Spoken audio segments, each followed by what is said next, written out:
Start. Nithyanandam. என்னோட பேர் வந்து மா திவ்யயுதா. நான் நித்யானந்த ஆதீனத்தில் சன்னியாசியாக இருக்கேன். சாமியோட அவதாரத்துடைய நோக்கம் எப்படி அவருக்கு அந்த முதல் அனுபவம் ஏற்பட்டுச்சு, அவதாரங்கிற ஒரு எண்ணம் ஒரு ஒரு தருணம் எப்படி அவருக்கு அவர் உணர்ந்தாருங்கிறத நம்ம இப்போ பார்க்க போகிறோம். எப்படின்னா இந்த சம்பவம் வந்து 10 வயசில் அவருக்கு ஏற்பட்டது.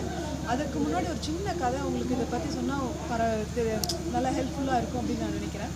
ஒரு ஊரில் ஒரு ராஜா இருந்திருக்காரு. அவருக்கு ஒரு இளவரசன் இருக்காரு. அந்த இளவரசன் பார்த்தீங்கன்னா ரொம்ப ஊதாரியாக இருக்காரு. அது ராஜா கோவப்பட்டு அவர் நாடு கடத்தி பிச்சைக்காரனாக போயிடுறாரு.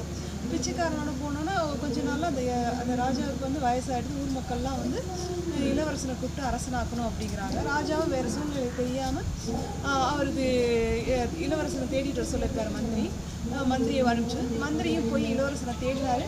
அப்போ அவர் பிச்சைக்காரனாக இருந்தார். தன் நிலையை மறந்து பிச்சைக்காரனாக இருந்தார். அவர் மந்திரி போய் கூப்பிட்டோன்னே தான் தான் இளவரசன் உணர்ந்த நிமிடத்துலேயே ஏடு தேரை அப்படிங்கிற ஒரு அதிகார தோரணையோடு தான் இளவரசங்கிற ஒரு இதோட உணர்ந்து செயல்பட்டார்.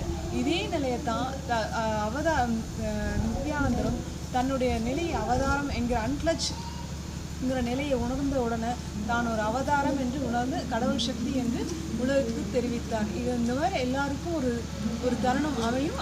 அப்போ நம்ம எல்லாரும் புரிஞ்சுக்கணும் இது முதல் அனுபவம் அப்படின்னு. இதன் மூலமாக அவருடைய அவதார கதையை நான் உங்களுக்கு சொல்ல விரும்புகிறேன். நன்றி. நித்யானந்தம்.